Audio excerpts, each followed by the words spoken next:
All right, what is going on, guys? In today's video, I want to touch on a subject that, for whatever reason, I haven't touched on before, but it comes up all the time. I see parents ask me about this, and so it needs to be addressed. Is homeschooling worth it? Should your child be doing homeschooling? Should they be doing online school? What is my opinion about that from the perspective of giving your child the highest probability of playing Division One golf? So I want to start off with a huge caveat disclaimer here. I am not a big fan of high school golf, period. I get a lot of hate for that. A lot of the time people think that that's offensive and I'm somehow talking down about all the intangible stuff that you get out of playing high school golf. I am not talking about any of that stuff. When we talk about playing high school golf, if you want to play it because it's fun, good for you. I'm just saying it doesn't have any impact on college recruiting. As soon as I hear a coach tell a player, hey, you're ranked 90th in your class on junior golf scoreboard. You got a scoring differential of -5. You've got a 4.0 GPA, but I can't recruit you because you didn't play high school golf. As soon as I hear that, you better believe I'm going to tell every one of you guys that you need to play high school golf. And I'll tell you guys one of the places that I recently changed my opinion on. I used to say that social media does not matter. And as a marketing thing, I still generally believe that. As far as it's not going to overcome some terrible junior golf scoreboard ranking because you got a cool swing video or you got a lot of followers on Instagram or you send out promotions. That's not the thing at all. But Instagram is useful insofar as it makes it easy for a coach to say, hey, your name, let me look you up on Instagram and voila, you're right there and they can message you directly. That's usually a fantastic situation to be in. And so just having that virtue makes it enough for me to say, hey, Instagram's probably worth doing. It's not the main thing. It's not something to get distracted by, but it is worth doing rather than not doing. So all that being said, let's talk about homeschool golf or online golf academies, things of that nature. So do I have students that I work with who do homeschool golf? Absolutely. Do they do golf academies? Absolutely. Or at least, sports-based online schooling. Yes. Do I notice that having a major impact in players' progress over time to reach their goals of playing Division One golf? So far, I do not.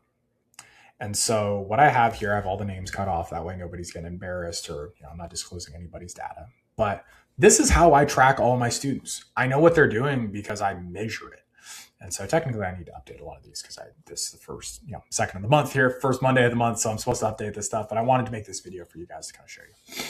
So I track every one of these students and I track how much, I track where they started, where they started working together, where they're at currently, how much they're improving on an annual basis, and how many rounds of golf they've logged.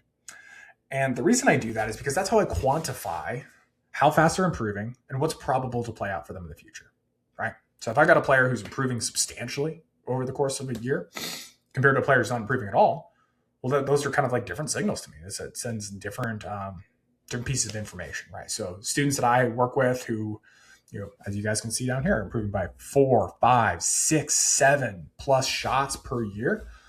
Stuff that they're doing, I obviously know that's going to be more beneficial for just the general student body to do. These players you can see that are underperforming the average, I can also learn things about them as well. And so there's a couple of outliers that you guys can see right here where these players get highlighted green. This is the number of rounds that they've logged in the last 3 months. And so if you guys follow my stuff for very long, you know that I'm really big on tracking statistics. And so you can kind of see here, these two players, they're in a good spot. I want to see a minimum of 1 round per week.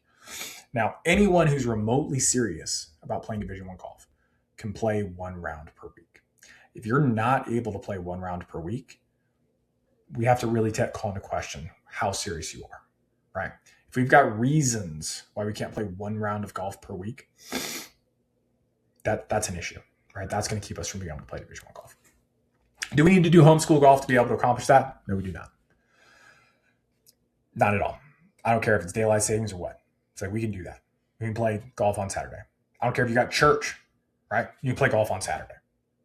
Or maybe someone goes to church on Saturdays, something like that. Not trying to get into a religious thing. But point being, there's the time. We got the time available if we're remotely serious about this, right? We can say, hey, we're going to practice on Friday. We're going to play golf on Saturday. Everyone should be able to do that. And I have the data to back up. If we're able to do that, the average player who's doing that I work with is improving by 4.6 shots per year. As reference, Charlie Woods improved by about 4.75 shots. So you work with me. Or you can work with me and play one round of golf per week and one practice session. Or you can be the child of the greatest golfer ever. You get similar results, right? So something to take into consideration there. So when I look at these, I do not see, and you guys are looking at the same data I am, I don't see any correlation with players going way over this number and better results. I got one player who's at 30.5, which is pretty incredible. Honestly, good for them. They're only improved by 2 shots per year in this particular case. Okay. Do I think that's going to improve? Yes. Does a student do an excellent job of putting in the work? Yeah, absolutely. Do I think that they're going to catch up as far as their pacing goes over here? We've got projections on whether or not we're probable to play Division I golf. About 67, as you guys, 67% are on pace to play Division I golf. But it's we got that one there. We got one here is at 19, a negative 4.5. We got us at 13 shots, or 13 rounds, 6.8. Another 13, 6.89.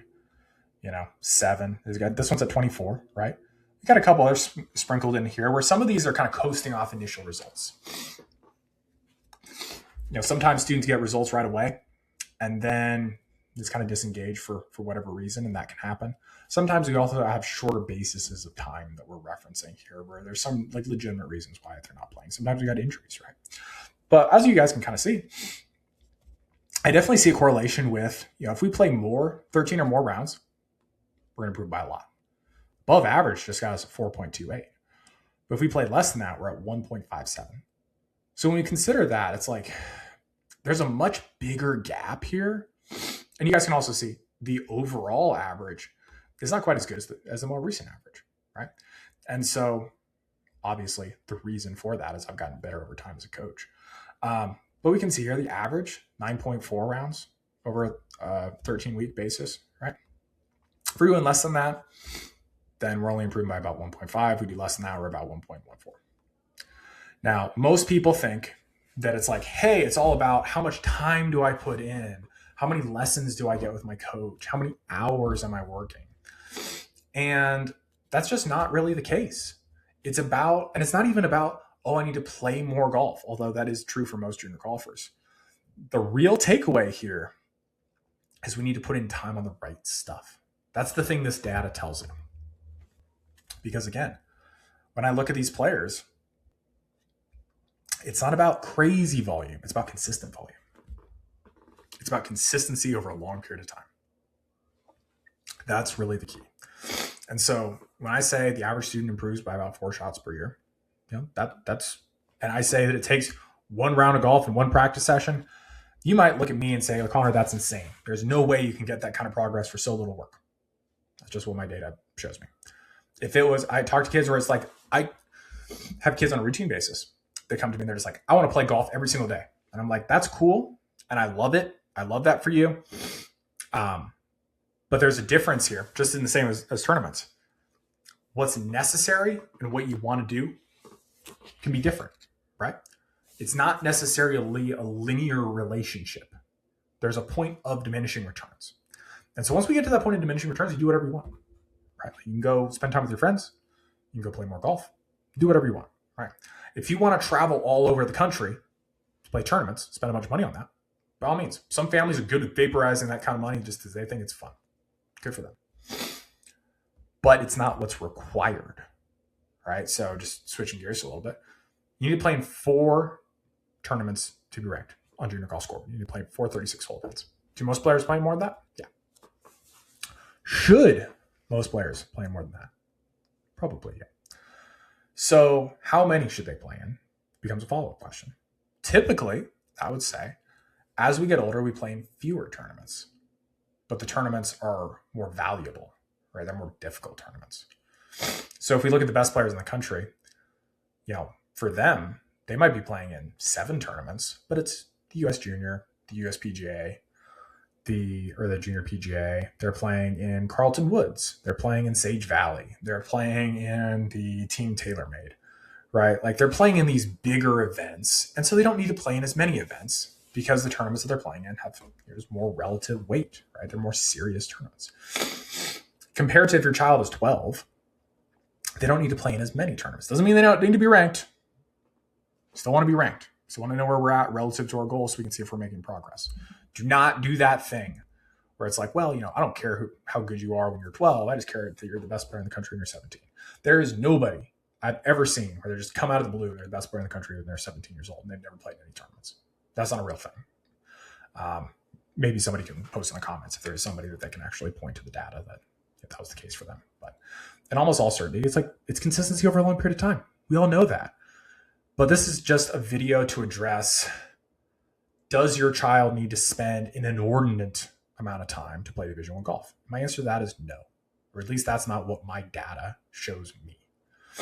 And so if you're looking at that and you feel like that's a limitation, you feel like, man, my child they only put in like 10 hours a week. And you're like, they need to put in 20 hours.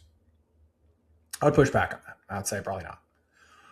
What they do need to do is they need to be focused on the right stuff. So that's the caveat here.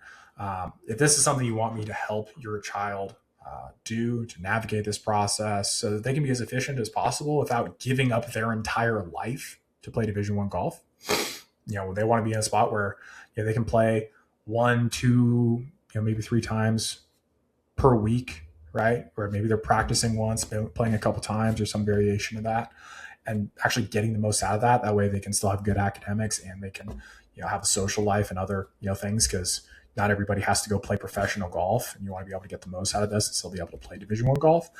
Fill out the application below. We can talk about where your child's at, what's probable for them. That's always the way I'm going to talk about this stuff, is in probabilities, right? If you come to me and your child's in a position where I'm just like, hey, they've improved a lot, but we still have too big of a gap, right? It's just like we need to improve by 6 shots per year. My average player only improves by 4 shots per year. I'm just going to tell you that straight up, and then you can make the assessment about whether or not that's a risk that you want to take. And so I'm not here to say, oh, I've got a particular placement rate that I want to maintain. That's why I just look at the shots per year, right? Because if we accomplish that, if we got a -5 scoring differential, we're getting recruited. And so that's when I look at a lot of these. Is this player probable to get to a -18 scoring differential? Almost certainly not. But, would that be nice? It'd be great. Is it unlikely? Yeah, almost certainly, right? But it's just like, it's good enough. It's like we fall short of that. What happens if we fall 10 shots short of this? We're at a -8. What if we fall, 15 shots short of it? It's like, well, we're at a -3. So it's like, let's just run it out and see where we end up and it'll be good.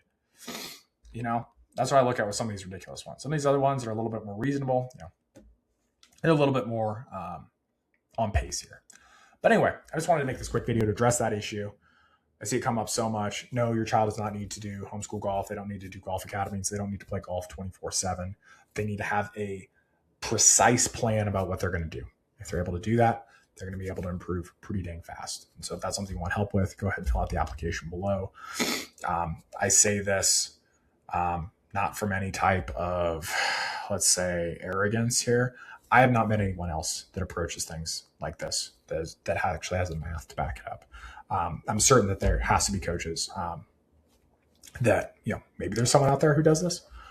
There are plenty of great coaches out there, but I just don't know many who use the numbers to get this precise about what needs to be done. And so if you want that type of precision for your child, again, fill out the application, at least have a conversation about it. And then you guys can make the judgment about whether you guys think that that'll be best. And that's how you want to use your resources. So hopefully this video is helpful. And if you guys want to learn more about playing Division I golf, go check out some of the other videos on the channel, and they'll help you out as well. All right, talk soon.